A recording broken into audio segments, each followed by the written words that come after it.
Welcome to Tea Time with Talent Acquisition, the podcast aimed at fostering knowledge and sharing stories within the vibrant talent acquisition community.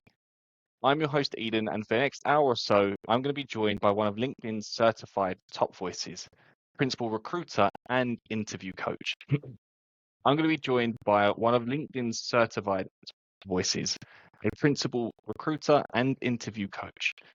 This individual is closing in on 2 decades of recruitment experience across both technical and non-technical roles for leading organizations such as VMware, Cisco, Microsoft, Typeform, and now Mixmax. As an advocate for coaching, she has helped thousands of job seekers secure their next role and hundreds of hiring managers upskill on interviewing. It is a genuine pleasure to have her join me for a chat. So when you're ready, grab your favorite tea or coffee if you prefer, and join me in welcoming today's guest, the principal recruiter with the team at Mixmax, Margaret Bowie. So thank you so much. Thank you so much for having me, and thank you for the introduction. I mean, your introduction is probably one of the easiest I've ever had to write because one, you have such a great history in the industry. You've got such a profound LinkedIn as well. It makes it so much easier to kind of take information from there. And like I said, I'm a personal fan of the stuff you put out into the market and kind of what you actually do as an individual, which we'll get into a second, and we'll kind of learn a little bit more about your backstory. But let's call it like kind of the teaser, as it were. I want to kind of put a question to you, which I've been putting to everyone, and that one is around AI, and more specifically, where you feel AI has a place within the talent acquisition function. So give me kind of your thoughts on that. Yeah, I think AI has a lot of place in the talent acquisition function.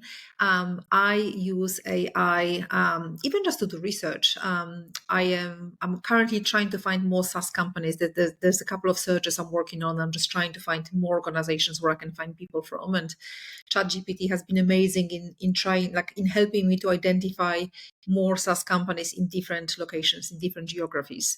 This is just so useful because it takes so much less time than Googling things, and it's just so much more accurate actually. So I use ChatGPT a lot for that. I know there are many different AI tools that help you screen candidates. To be honest, we don't do them. We don't use them at Mixmax. So I mostly use AI for research, for helping to improve job descriptions, maybe for help with some communication. But I think there's pluses and minuses to AI. I mean, even AI obviously can help you tailor your application, tailor your CV or your resume. But if you work in recruitment, you will also notice that now many people use it, and you can really tell that the CV has been written with ChatGPT. So that's like another thing. You should never just copy and paste the output from any AI tools, and I think a lot of people do that. Initially, when ChatGPT came out, I actually did my CV myself. I made some. I used ChatGPT to make some small tweaks to my CV. And initially, I'm like, wow, that actually sounds great. That's so much better than what I would have done myself. But then when I started receiving all these different resumes with the exact same phrases, ChatGPT loves words like spearheaded and notable achievements. I've changed it all back to what it used to be because. And yeah, that's actually really advice for anyone. Like, don't just copy and paste the output from ChatGPT, because if you're a recruiter looking at hundreds of resumes every month, you will just see that these resumes look exactly the same. So yeah, many different uses, but that's probably a topic for another interview. Yeah. Like I said, I'm just curious to understand where the market is, because I think if we go back to 4 months ago, I think when season 2 was first aired, AI and within the talent function, it was kind of new at that point, and everyone was really gearing up to it. And then I had a conversation with a guy called Benas, who kind of flipped the script, and he was talking about kind of having more of that anti-AI perspective. And I feel like the market's kind of now going that way. And I put up a post about AI washing a couple of weeks back. And I feel like a lot of people kind of seeing through the rose-colored glasses of what AI is and seeing it as actually a detriment a little bit to our industry at the moment, and kind of taking out that human element. Yeah, no, absolutely. And I think another maybe drawback of AI is that you have all of these different tools that help job seekers apply for a position. That's unfortunately a problem as well, because I think a lot of companies are receiving an increased number of applications, many of which are not suitable for the position. And that's why if you're a job seeker, you look on LinkedIn and you see, 1,200 people applied for the position, but, thousands of them suitable for the role. So yeah. Well, look, I mean, obviously, from the introduction, I shared a lot of things about yourself: an interview coach, principal recruiter, LinkedIn certified top voice. So, tell me a little bit about who you are. A little bit about your background, your journey, your career over the last, I mean, as I said, nearly 2 decades in the industry. Yeah. So very briefly, because you've described it really well yourself. But for the last few years, I've been helping companies attract and hire the best talent. I've been doing that for the 20 years, but for the last few years, mostly in engineering. And I recruit very internationally. I recruit extensively in Europe, also in the USA, Canada, and a lot in Latin America. So I've been working in the talent acquisition space since 2005, working for global technology and e-commerce brands such as Cisco, recruiting for Microsoft, VMware, Expedia, tech startups such as Yieldify, King, and Typeform. So 3 companies in B2B SaaS space. And obviously Mixmax now is the third one, and also in consulting. I worked on a contract for IT consulting company called Avanade. And during that time, I've recruited very internationally and across all different functions. I've recruited, sales, marketing, finance, HR, engineering, you name it. I think most corporate functions I've worked on. And apart from that, my other passion is coaching. So I've worked as an interview coach since 2006. I've helped thousands of job seekers worldwide to get hired and promoted. I've worked with private clients across, all career levels, from new graduates to managing directors in private, in public sector. And these clients have often landed roles at top Fortune 100 and 500 companies across different continents. So right now I work with a lot of clients in the UK, of course, but also with quite a lot of clients in the States. And apart from recruitment and interview coaching, I have quite a lot of experience training managers in various organizations on interviewing skills. So I've created and rolled out interviewer training for engineering at Typeform, and I've done more general interviewer training in other organizations. And right now I'm at a SaaS company called Mixmax, doing marketing, product, and engineering recruitment really across the globe, but it's mostly Latin America and Europe right now. Plus, of course, the interview training. So Perfect. that's me. And yes, I was very happy to receive that LinkedIn Top Voice. I've always been active on LinkedIn, but this year I really took it seriously. I post some advice for job seekers Monday to Friday every week. So yeah, I was really, really happy to get the LinkedIn Top Voice.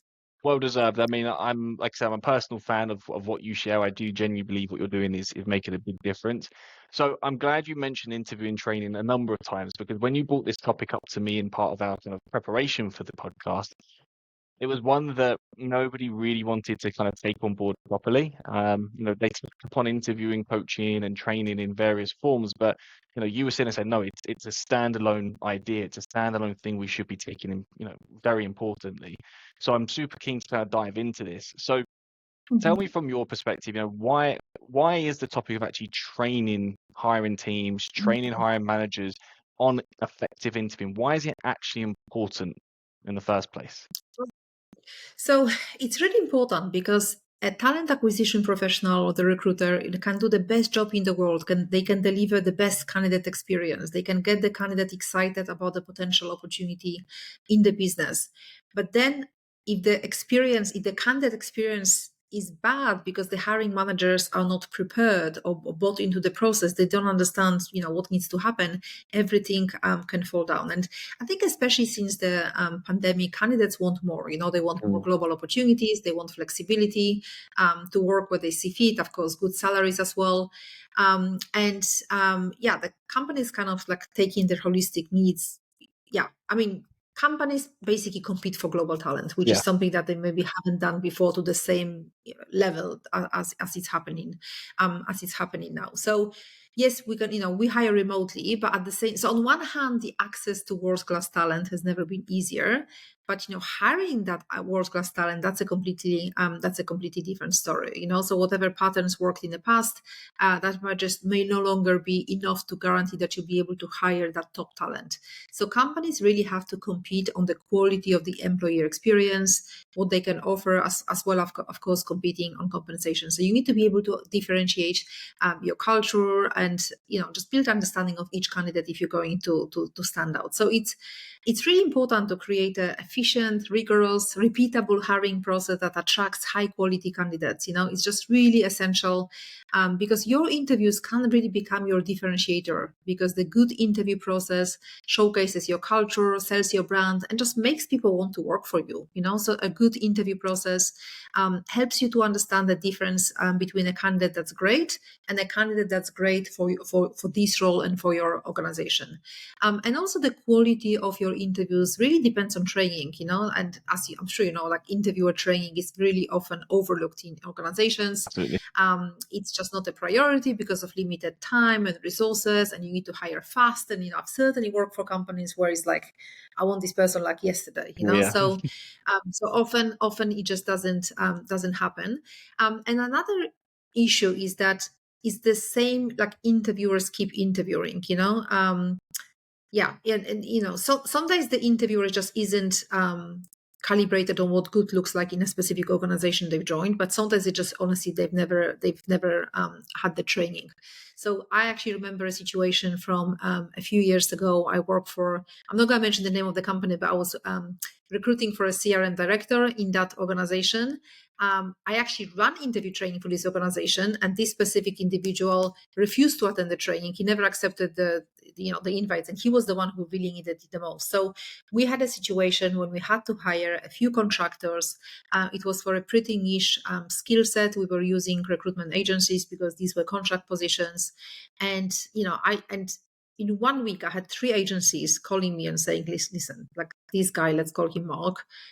The feedback is so bad from the candidates that he just he interrogates them. He just like, he behaves like if he's doing them a huge favor, that he's even interviewing them. He doesn't explain anything about the role. He just like basically interrogates them, and it got to the point that when the agency would contact a candidate, they've already heard from other people about this guy, and they'd be like, oh, is it working in a team? No, thank you. So just imagine one person in an organization, like everyone else could be trained, but you have one person who's just like a really bad, just someone who absolutely has no idea, and they don't even understand how important that candidate's experience is. And I'm sure that happened to you as well. Like if you have a bad candidate experience, you are much more likely to tell others people about it. That can ruin your company's reputation. And I've seen some research. I don't remember the exact data, but it was quite a significant percentage of people who, if they've had a bad interview experience with the company, they were much less likely not to ever buy from you, right? So it's like, You it can lose really candidate talent. even one bad interviewer can really damage reputation, of the company. So, and it doesn't have to be expensive program. I think cost could be a concern, right, for many people, and it doesn't have to be expensive at all, in my opinion. Like I remember many years ago when I worked for VMware, they paid for an external company to do this training. It was 2 days. The training was actually great, but it was like very expensive, in my opinion. 2 days maybe were not necessarily needed, and also 2 days in the training, that's kind of exhausting when you've got a full-time job to do. So yeah, I think they needed that to justify whatever they were charging, but you can easily do it like a half-a-day training or 2 half-a-day training, but it doesn't have to be expensive at all. Yeah, I think obviously when it comes down to interviewing training, you kind of cover a lot. So just to reiterate, I do agree the training cost of it is what turns people away.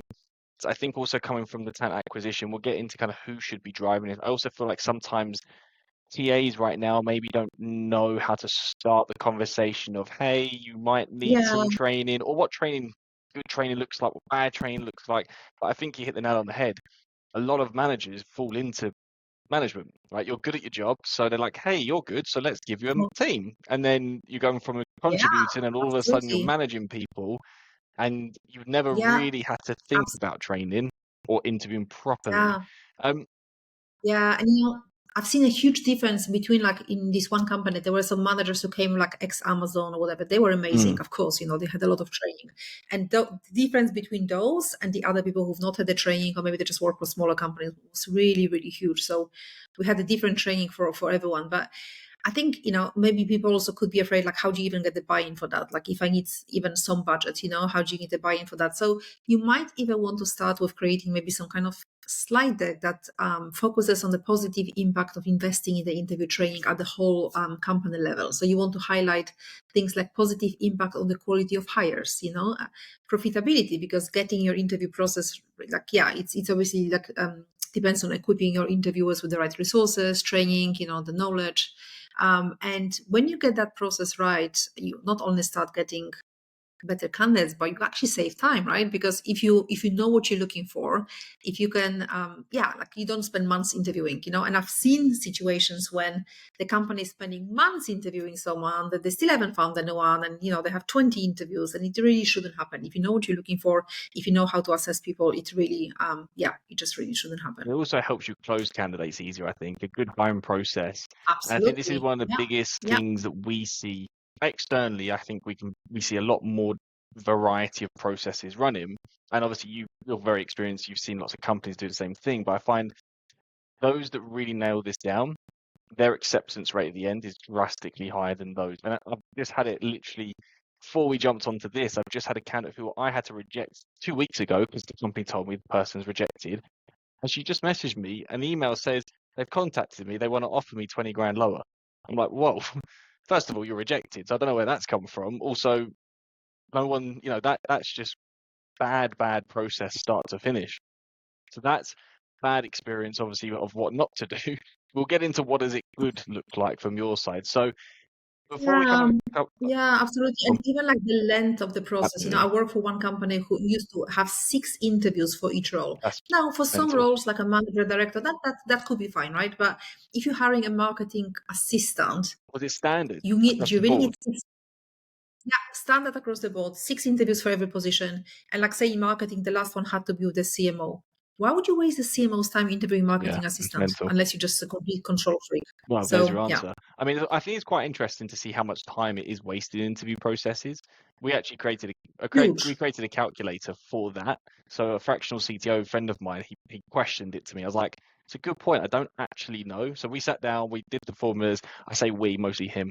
And we basically worked Yeah. out a way, and I'll actually probably attach it to this so people can read it. And you plug in numbers yourself and you can see the predictive cost in terms of I'd love to actual see that. time. Yeah. So you take in all the people in the process, work out that hourly cost of that individual, and then you plug in numbers and you see, how much time you've spent already or how much time you're predicted to spend per search.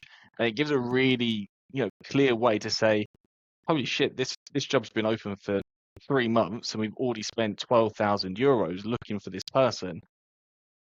There's your answer. Is it now right? So do we need this person? Do we need a contractor to do it? Do we need to change something? Do we need to push it to an agent? Whatever. And you kind of have a much better way to analyze. But it all comes back down to the people in the interview process anyways. And it's also like not just one interviewer's time, it's the whole interviewer Absolutely. panel's time, right? Because there will be other teams from your team. So just imagine if they interview even just 10 candidates and then you decide not to proceed because suddenly you've changed your requirements. I mean, that will happen actually, but just because you don't really know what you're looking for, I don't know how to assess it. So tell me, from your experience, what does a good interview look like? So, I think there are a few elements of an effective training program for interviews. It has to be intentional and proactive. It shouldn't be just like a checkpoint exercise, So you want to implement this training as just one of the processes in your organization hiring ecosystem so you can deliver better outcomes. And I think it's also important that it's ongoing. If it's just like a one-off and you never have any follow-up, I'm not saying that it's not effective because it's still better than nothing, but ideally it should be something that's ongoing because we forget things over time, right? So there should be some kind of follow-up, and your team should be constantly sharpening their skills. It also should be ideally peer-driven and collaborative. What's the frequency of that? Just why it's in my head. Yeah, I think it just depends on who you are potentially interviewing. So, when was it at Photobox? I've trained over 100 people on interviewing skills, and for some people, so there were people there who were like very experienced interviewers. I did a separate session for them because there was no point mixing them with people who never interviewed before. And that was just more, we did a lot of stuff about unconscious bias. Like, we didn't do the basics with these people. It was very quickly go through the basics. It was more about unconscious bias. How do you assess candidates for specific positions? We looked at specific competencies for the positions that they were recruiting for. And we did mock interviews during the session. So there was like a practical session. So with these really experienced interviewers, to be honest, there was no need for a follow-up, because it was just to kind of introduce them to the process of the company. And was it king of other books? But yeah, introduce them to the process of the company, just to make sure that they understand what good looks like, what the competencies are, what the feedback should look like, etc. If it's people who have never interviewed before, or they are pretty new, yeah, you do need to follow up. I mean, it just also depends. It depends on the company. It depends on how many resources you have. Because I've done some one-to-one sessions with some of these people later. If they were interviewing, I would help them come up with questions for a specific position. What questions they should be asking for that specific role, and it would be like a one-to-one session. But also, I've done follow-up.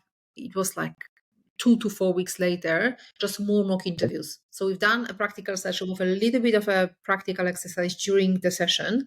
But people, you can't hold someone's attention for 4 or 5 hours, right? So I think it's better to do maybe like one session, will be 2 or 3 hours with some breaks, but then you do another follow-up and you do some practice session later, and you give them some exercises. So I don't think you want to leave it for too late. I would say 3 to 4 weeks, Are you doing this with latest. people who are newly joining the company, or are you doing this every time a new job's being created in a particular team? How are we? Oh, no, no, no, no, no. No, I mean, to be honest, it depends on the size Yeah. of the company, because in the current company, it's slightly different. I've done the interview training. If someone is interviewing out, but just maybe have one-to-one, just to talk them through, what the process looks like. And we also have on Notion, I've created just the materials on Notion on like every aspect of the interview, so people can go and see, okay, well, this is example of a good scorecard, we use Greenhouse, or bad example of a scorecard. They can look at that, or they can look at examples of questions. So we have that material for people already. They can just look at that. It's pretty much like the content from the interviewer training, but we have it in like a Mixed Max Talent University on Notion. But then in other companies, yes. So in my last company, the person couldn't, unless they were maybe a hiring manager, but typically we would give them, they couldn't really interview for the first 3 months, because you're kind of still focusing on the position. Of course, there were exceptions. If they're experienced hiring manager, they needed to build a team, that was fine. But just in general, like let's say they were an engineer and they were taking part in technical interviews, we would give them 3 months first to like really get to grips with the role before before they were being interviewed. So, but then with the new people, we actually, because it depends on the I suppose on how much hiring are you doing. So at Typeform, because there was a lot of hiring, after doing the initial sessions for everyone, there was then a session. So like after a few people have joined, there will be another session. Refresher. So maybe like once every 6 weeks. No, that will be for the new Okay, so people. like That a will be new for the new cohort people. people come. That will be for Okay, the new people with the new organization, but of course anyone could join. so it just So depends on depends on your business, depends on how big you are, how much higher the yeah, frequency you can yeah, it really adjust. depends on the business you're Okay, hiring. Because if it's a difference if you're hiring 50 people a month versus yeah, two, right? absolutely.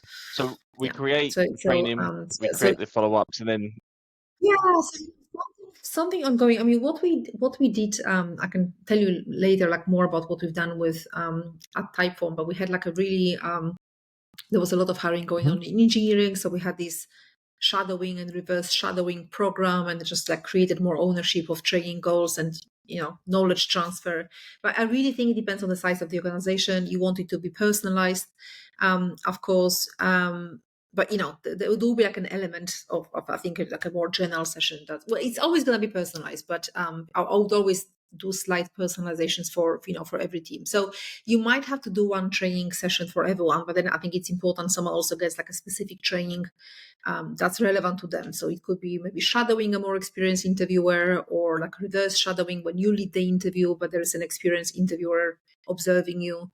And ideally you want to follow the same process. I mean, there will be, of course, a slightly different interview process for different positions, obviously, but you just want to follow the same the same best practices. So yeah, I think you just want to have certain best practices for entire company. And I think it's always good to also do a different training session for more experienced interviewers and like really inexperienced interviewers. Like everyone should be held to the same quality, but at the same time, if you have people at the C level, they obviously should not be in a session with people who've interviewed twice, right? So I think if you can, like you would want to split the people depending on the level of experience.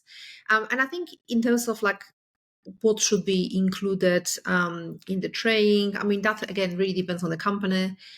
You might want to have things about, like the basics of the interview process, what the specific process in your company is, how to use an ATS. Of course, you can do that. Things about illegal interview questions, or at least questions that you shouldn't be asking, for example, about age. And again, I've seen hiring managers asking those questions, even quite experienced ones. So, you want to have stuff about behavioral interviews and how to probe for interviews, how to identify A players, unconscious bias training. So people typically are very interested in the different biases. It's not even about remembering the names of biases, because I often forget them myself, but it's like examples, which you share, like that's an example. And in the interview training I run, I would have examples from that specific company. It's like that happened last week, that basically like examples, Reinforcing different that it is examples. happening inside the business. This is why we're delivering the so it gets that Exactly. buy-in again from people. So I've definitely sat in Yeah, training before and exactly sat and that. went, do we need this? I mean, that's quite arrogant. I'm happy to own that, but I've sat in training where I thought, do I need to be here? But I still attend. But by reinforcing, actually, this is an example, and I've also had it myself when my example went up as something that was bad. I'm like, oh shit, yeah, I probably should be in this training then. Yeah, hands up, I messed up. Yeah. Sometimes it's just good to have a reminder, because I have seen situations when panel interview, I remember we had this one, like she was actually young. She was a young UX designer. Anyway, but very accomplished, actually much more accomplished than many people, much older than her. And then this like really senior guy asked her, okay, how old are you? Okay, I mean, you just can't ask those questions. I was so surprised he asked that, and she wasn't very And impressed. I can see why. That's I not mean, relevant to the role. She didn't get the role, okay, she didn't get the role not because of that. There was someone else who was stronger, but you could be sued for discrimination. Like you just can't ask I those think because they questions. don't So, think about it, and they're it's, not aware of the legalities of certain things. And yeah, again, this is why you do the training to exactly. Yeah, reinforce this back to them. exactly that. And I think any training should have as many Right. examples as possible. And ideally use examples from your own company, because if you just give theory, no one would actually remember that. It's examples. This was happened last week. Now that's an example. That's an example of a bad scorecard. I would literally use an example of someone, I would not maybe mention the name, but I would use an example of why is it a bad feedback? Why is this a good feedback? So the more examples you use in the training, the better. So we've got this kind of, I guess, case study that you've just alluded to a moment ago, because you mentioned we'll get on to Typeform, and I do want to get into it. So you've been delivering this to lots of different people, but you mentioned Typeform. So talk me through why is that a successful case study, and what was the impact that this training Yeah. actually delivered to the business? So yeah, sure. So yeah, actually the interviewer training at Typeform with the best example, because that was truly one that was ongoing. And yeah, so basically Typeform is a SaaS company. I was primarily doing engineering recruitment, and Typeform probably had about 100 people in engineering at that stage, or close to that. Obviously not all of these engineers were involved in interviews, but a lot of them at the senior engineer level were involved in coding interviews and system design interviews. So that was part of the job. At the senior level, you had to interview. So when I joined, they already had a little bit of a process. There was a page on Notion. There was a list of experienced interviewers. There was a list of shadowers. So basically, like if you wanted to start shadowing, say, a coding interview or system design interview, you would shadow a few interviews. And then once you were ready to lead interviews on your own, you would become like a reverse shadow. So you would need to lead a few interviews with more experienced interviewers behind you. And once they gave you a thumbs up, you could kind of lead interviews on your own. So they kind of already had that, but it just it was not really updated. Like there was no one like owning, the program. So they were updating the page themselves. There was actually no proper process in place. They were just, okay, well, now I'm Yeah. feeling ready, so I'm gonna start interviewing. So everyone was updating everything on Notion themselves. It actually wasn't necessarily regularly updated. There were still people there who've already left because no one removed them. So it was working to an extent because you had a list of interviewers for back-end interviews and for front-end interviews, but it wasn't scalable because it just wasn't scalable considering how much interviews was going on, how many interviews we had on a weekly basis. Plus there were people there who were maybe good at technical interviews, but they actually never had a formal interview or training session, right? So they could still potentially ask some questions that should not be asking. So they were never taught, how to question someone, how to probe someone, how to avoid bias. And even though most of these engineers were doing technical interviews, I quite often would see like scorecard feedback from some greenhouse later that they really like had to dig the information out, they really have to push for the information from the candidate, that the candidate wasn't providing. So you still need some questioning skills, even if it's a system design interview, So basically what I've done, firstly, I've created an interview training, like a general interview training session, which is probably 2.5 hours. And that session covered, the interviewer basics, unconscious bias, how to prepare, the interview process for different positions, what the different levels are. So we were mostly recruiting for mid-level engineers, senior level engineers, and sometimes engineering managers.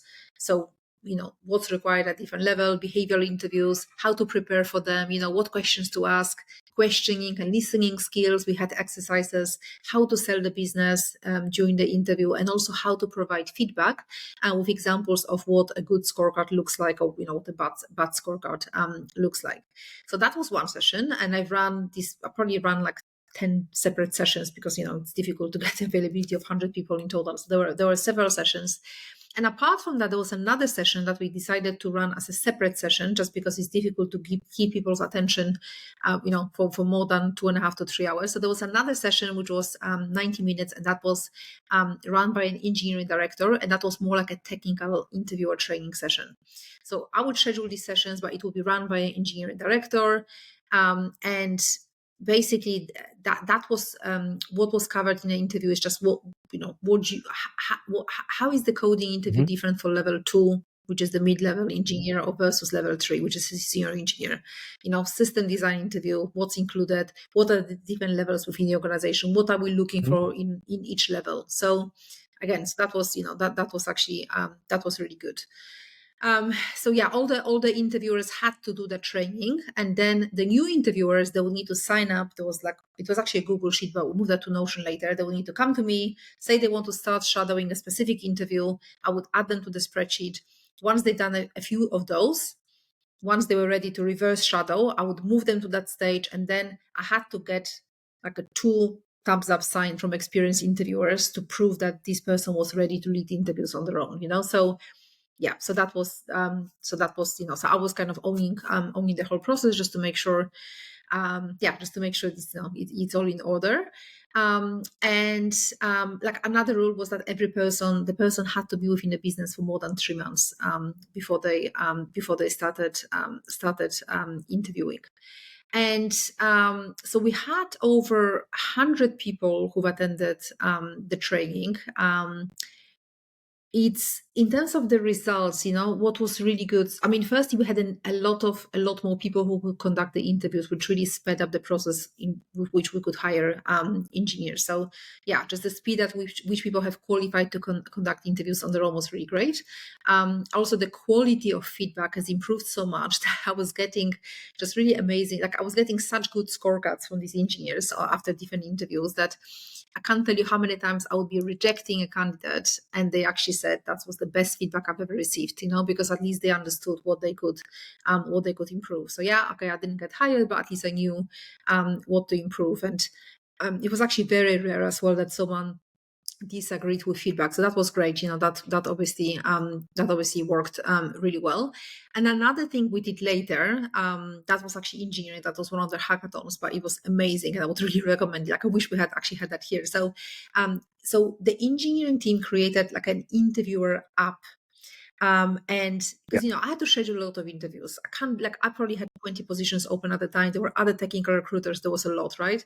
So we had a few technical recruiters. We had several, different interviewers. But how do you make sure that you Mhm. don't use the same interviewers all the time? Like, I don't know who my colleagues are using, right? Yeah. So how do you check which interviewers was paired with another one? You don't want to pair the same interviewers the whole time as well.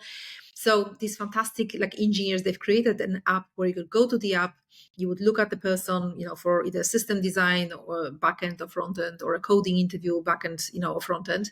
And you could basically look at the name of the interviewer and check how many interviews they've run recently, how busy are they right now. If they're in red, that means they're completely swamped. If they're yellow, they're okay. Green, you can actually book them. And you can also see the last 5 pairings.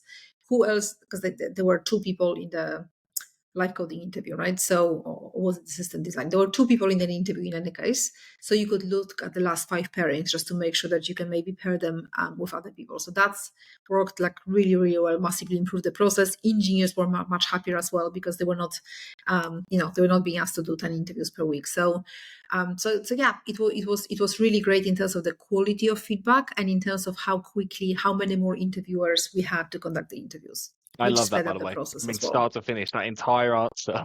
I'm in awe, genuinely, just because 11 years I've been a recruiter now.